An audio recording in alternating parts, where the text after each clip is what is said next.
मैंने कल बताया था कंटिन्यूअस के बारे में। जैसे यहाँ पर एल एच लिमिट खातिर limit x tends to 0 minus F X है, या इसी को हम ऐसे भी लिख सकते हैं L H limit x tends to 0 minus 0 function of x है। हम जीरो में से जीरो को कोई भी डिजिट में से जब जीरो घटाएंगे तो उसमें कोई फर्क नहीं होगा, लेकिन माइनस बताएगा कि हम लेफ्ट एफ एक्स का वैल्यू रखेंगे और प्लस बताएगा कि हम राइट लेफ्ट एफ एक्स का वैल्यू रखेंगे। यानी यहाँ पर आर एच एल यह हो गया limit X tends to a 0 plus function of X, या इसी को हम ऐसे भी लिखते हैं एल एच एल बराबर limit X tends to 0 plus 0 function of X. दोनों का मीनिंग एक ही होता है। अब यहां सबसे बड़ी बात है कंटिन्यूटी। कंटिन्यूटी होने के लिए मैंने बताया था कि left hand limit, right hand limit और फंक्शन जो गिवन है ये तीनों इक्वल है तो इट इज कंटिन्यूअस, वह कंटिन्यूअस होगा। जैसे यहां पर दे रहा है कि x does not equal to 4, तो इसका मीनिंग क्या हुआ कि यहाँ इसका मीनिंग हम बताए थे कि x does not equal to 0, तो x 0 से छोटा है और x 0 से बड़ा है। लेफ्ट खातिर भी एफ एक्स का वैल्यू वही होगा और राइट खातिर भी एफ एक्स का वैल्यू वही होगा। इससे मत घबराइएगा कि ये माइनस कहाँ चला गया, क्योंकि यह माइनस बताता है कि एफ एक्स का जो वैल्यू रखना है वह लेफ्ट की तरफ जो है उसको रखना है, और प्लस का मतलब हुआ कि एफ एक्स का जो वैल्यू रखना है उसको रखना है जो बड़े की तरफ हो। यानी कहने का मतलब यहाँ हुआ कि x छोटा भी है और x बड़ा भी है। यानी यहाँ आप देखेंगे तो यह है हमारा x बराबर 4, तो x से छोटा और x से बड़ा, तो छोटा के लिए भी fx का वैल्यू, हमारा fx का वैल्यू यही होगा 4x प्लस 3, बड़ा के लिए भी fx का वैल्यू वही होगा 4x प्लस 3, और बराबर के लिए भी fx का वैल्यू वही होगा जो कितना हो जाएगा यहाँ पर 3x प्लस 7। तो यह बात हमेशा याद रखना कि जब भी होगा तो लेफ्ट और राइट, तो यहाँ x does not equal to 4 है तो लेफ्ट का भी fx का वैल्यू वही होगा, राइट के भी fx का वैल्यू वही होगा। और यहाँ पर एट प्रूफ करना है, चेक करना है एट x इक्वल टू 4 पर एल एच एल बराबर limit x tends to 4 minus 0 कर दे, कोई दिक्कत नहीं है।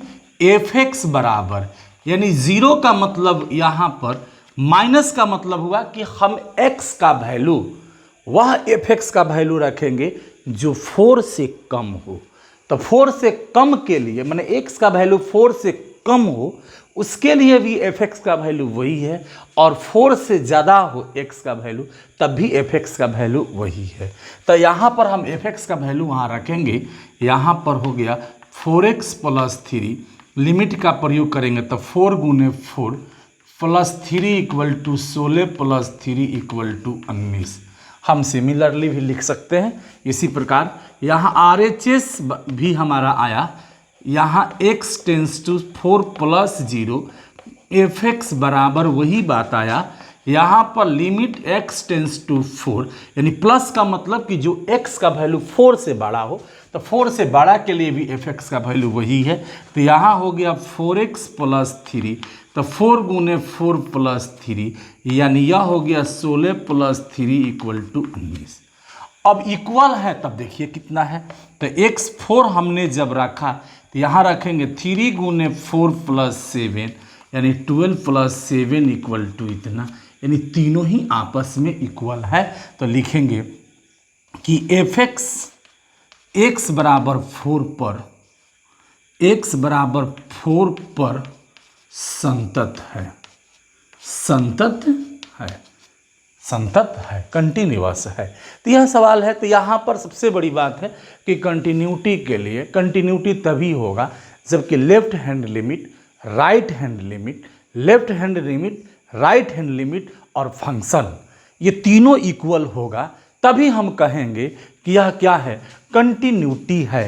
यानी कहने का मतलब यहाँ है कि L H limit L H limit X tends to zero minus zero, zero पर ही चेक करते हैं, तो एफ एक्स बराबर R H limit X tends to zero plus zero function of X बराबर फंक्शन ऑफ जीरो। ये तीनों ही equal होगा तो हम कहेंगे कि यह कंटिन्यूअस है। यदि कि यह तीनों इक्वल नहीं होगा तो यह कंटिन्यूअस नहीं है। तो यहाँ पर आप देखेंगे इस चीज़ को, यह कंटिन्यूअस है यानी कंटिन्यूअस फंक्शन है। तो यहाँ पर आप हमेशा इस बात को आप देखेंगे और इसको नोट करें, तो हम आगे का क्वेश्चन फिर बता रहे हैं। यहाँ पर आप देखिएगा ये फंक्शन है, इसको भी प्रूफ करना है कंटिन्यूअस, इसको कंटिन्यूअस प्रूफ करना। फिर वही बात आया x does not equal to zero. तो जब भी x does not equal to, तो लेफ्ट और राइट दोनों के लिए होगा। इस सवाल में इसके लिए हमें लोगरिथम का फॉर्मूला चाहिए। जैसे कि आप जानते हैं log 1 प्लस एक बेस में e हो या ना हो, इसका हो जाता है x minus x square by 2 plus x cube by 3 minus x के power 4 plus minus by 4 plus up to dash dash to infinity.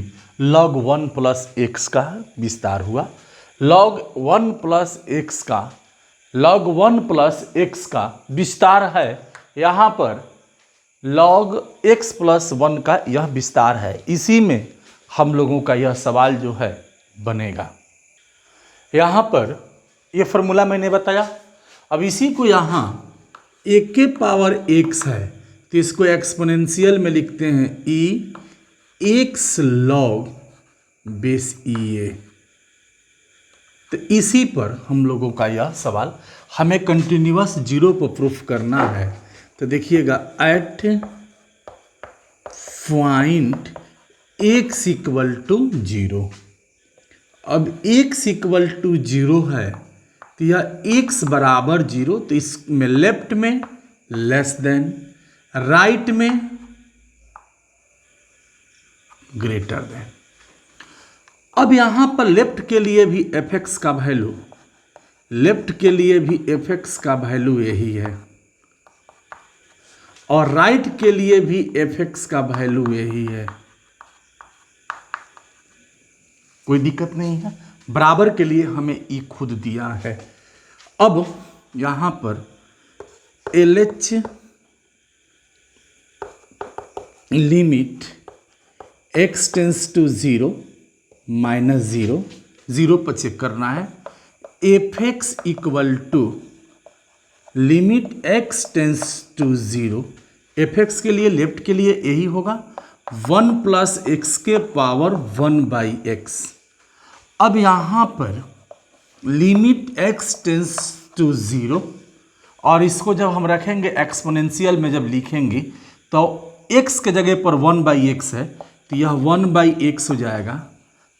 log यहाँ पर, यहाँ जब लिखेंगे तो e 1 by x log 1 plus x, यहाँ इसके बेस में e रहे या ना रहे। यहाँ पर देखिएगा यानी यही है 1 प्लस एक्स के पावर 1 बाई एक्स है। इसको जब एक्सपोनेंशियल इसी पर लिखेंगे तो x है तो यहाँ x है, मगर x के जगह पर यहाँ पर 1 बाई एक्स है, और यह log है तो log है, a है तो यहाँ पर a है, लेकिन a के जगह पर 1 प्लस एक्स है और बेस में e। अब हम यहाँ पर क्या करेंगे कि limit x tends to zero यानी e 1 बाई एक्स, और इसको x 1 प्लस एक्स पर तोड़ेंगे। 1 प्लस एक्स पर क्या हो जाएगा x minus x square by 2 plus x cube by 3 x के power 4 by 4 up to dash dash to infinity. कोई दिक्कत नहीं है। अब इसमें से हम x कॉमन ले लें तो यहाँ limit x tends to zero e 1 by X, यहाँ से हम x जब कॉमन ले लेंगे तो यहाँ बचेगा 1 x by 2 plus X square by 3 minus X cube by 4 up to dash dash to infinity. तो यह x से x कट गया। अब यहाँ लिमिट का जब हम प्रयोग करेंगे, ये तो आपने नोट कर ही लिया होगा ये चीज़ को वहाँ। अब उसको हम इस चीज़ को हम साफ करते हैं और यहाँ पर जब हम लिमिट का प्रयोग करेंगे तो यह हो जाएगा LHL बराबर E। यहाँ अब लिमिट का हम प्रयोग करेंगे तो यह हो जाएगा 1 minus 0/2 plus 0/3 minus 0/4 up to dash dash to infinity. तो यह हो जाएगा E 1 0 plus 0 0 up to dash dash. तो यह हो जाएगा e के पावर 1 इक्वल टू E, यानी LH लिमिट हो गया हमें E। अब यहाँ लेफ्ट के लिए भी fx का वैल्यू वही था, राइट के लिए भी fx का वैल्यू वही है। तो जो मैंने ये सारी प्रक्रियाएं किया है इसमें हम लिख देंगे इसी प्रकार, यानी similarly RH limit x tends to 0 plus 0 function of x बराबर यहाँ limit x tends to 0 fx का मान 1 प्लस इतना 1/x, इसका भी वैल्यू यही होगा। उसको भी जब हम लोग, चूंकि लेफ्ट और राइट दोनों एक ही चीज़ है, क्योंकि fx x does not equal to 0 है, तो लेफ्ट के लिए भी fx का मान वही है और राइट के लिए भी fx का मान वही है। और बराबर के लिए खुद यहाँ पर fx का मान दिया है कितना E, f0 के मान दिया है E। तो अब हम जब x बराबर 0 रखेंगे तो उसका वैल्यू हमें खुद दिया है, जब x बराबर 0 है तो उसका वैल्यू E दिया है। तो लेफ्ट हैंड लिमिट हमने निकाल लिया, राइट हैंड लिमिट भी मैंने निकाल लिया इसी प्रकार। तो लेफ्ट हैंड लिमिट भी मुझे E आया और राइट हैंड लिमिट भी मुझे E आया, और जब x बराबर 0 है तब भी उसका वैल्यू EA आया। तो ये तीनों ही आपस में जब बराबर है तो हम कहेंगे कि फंक्शन ऑफ x बराबर 0 पर संतत है, संतत है। x बराबर 0 पर क्या है, संतत है।